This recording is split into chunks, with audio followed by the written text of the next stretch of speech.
des solidarités et nos équipes, elles ont vraiment pour ambition de proposer aux parents des actions de soutien à la parentalité sur des thèmes comme les méthodes d'apprentissage, comme les écrans, comme l'autorité. Espace Droit Famille, qui est situé à Créteil, est ravi de pouvoir collaborer avec Charenton. Et effectivement, nous viendrons tous les mercredis après-midi. Donc nous, c'est des médiateurs, une juriste et une psychologue. Et nous viendrons vous accueillir pour pouvoir faire le point avec vous sur vos besoins de tout ce qui concerne le domaine de la famille, la parentalité, le lien entre parents, le lien avec les enfants, les ados, les plus grands, les moins grands. Alors écoutez, ce soir, moi je suis un maire heureux parce que nous rassemblons, je crois, un nombre de citoyens. Vous êtes pères et mères de famille en grand nombre, toutes générations confondues, mais également de cette dimension de l'accompagnement, de l'écoute,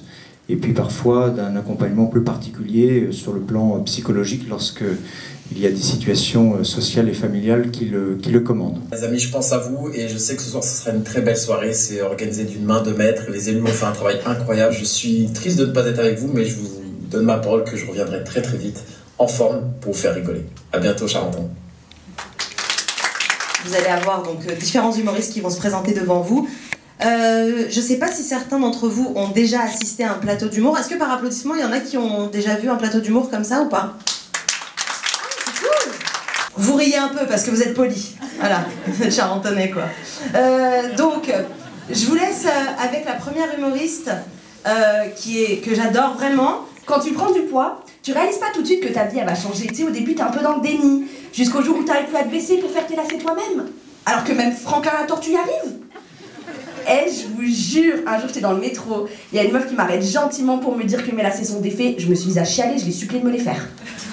À la salle de sport, il y a que des mecs qui sont tellement musclés qu'on dirait que sous leur peau, il y a une doudoune. C'est un truc de fou. En fait, je l'ai accepté, mais il y a un truc qui m'énerve, c'est que j'ai vu comment en France, les gens n'arrivent pas à dire le mot gros pour qualifier les personnes obèses. Tu sais, ils ont l'impression que quand tu dis à quelqu'un qu'il est gros, c'est une insulte, c'est vulgaire. Alors à la place, vous utilisez des métaphores, hein, quand vous dites que nous les gros, on est bien en chair. Je suis quoi, moi, un poulet rôti? Mon ex pensait que je faisais du L. Oh putain. Frère, tu peux ajouter 3X avant. C'est un film porno, le bas était loin, très très loin. Ben non! Personne connaît la taille de vêtements d'un gros, tu vois, déjà parce que ça ne se fait pas de demander. C'est comme si tu faisais un aveugle. J'ai combien de doigts? Personne fait ça. Ne faites pas ça, jamais. Il est là pourquoi?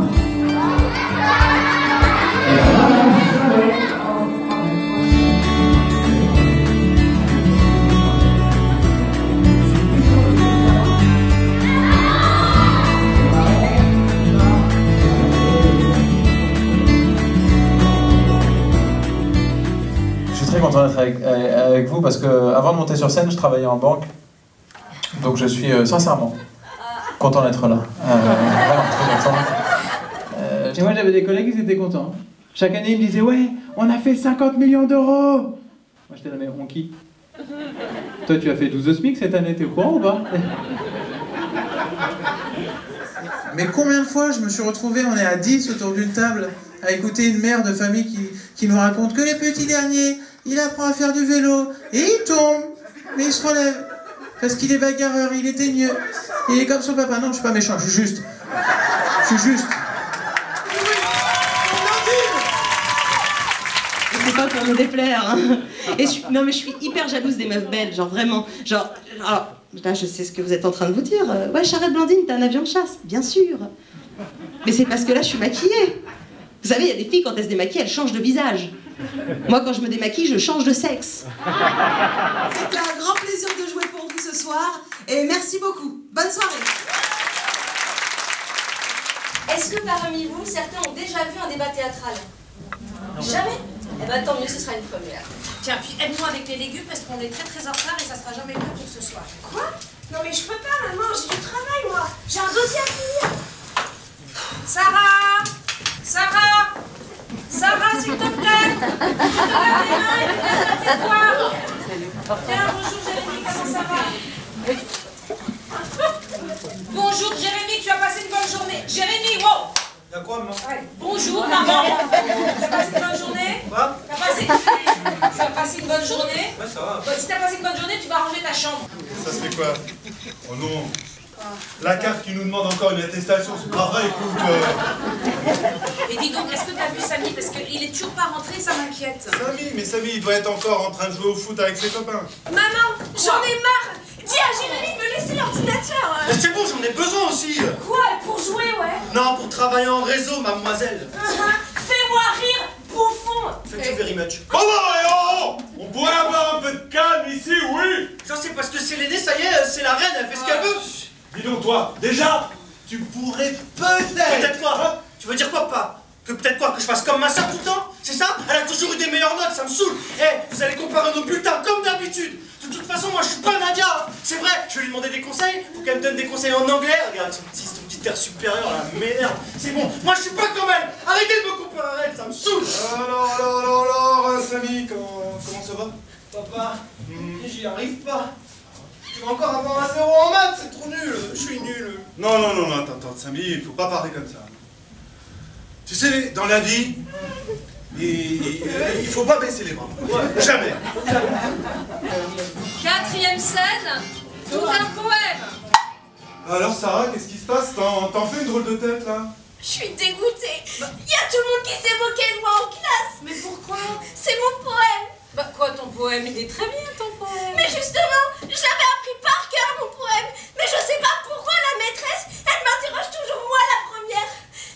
Du coup, moi j'étais un petit peu perdue parce que tout d'un coup je savais plus bien ma poésie. Je suis devenue toute rouge et tout le monde m'a regardée.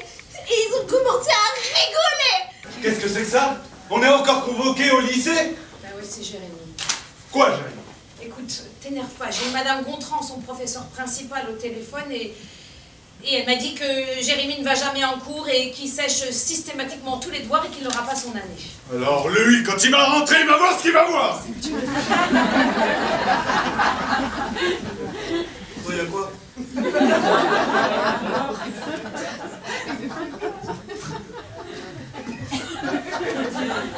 Pas envenimer les choses.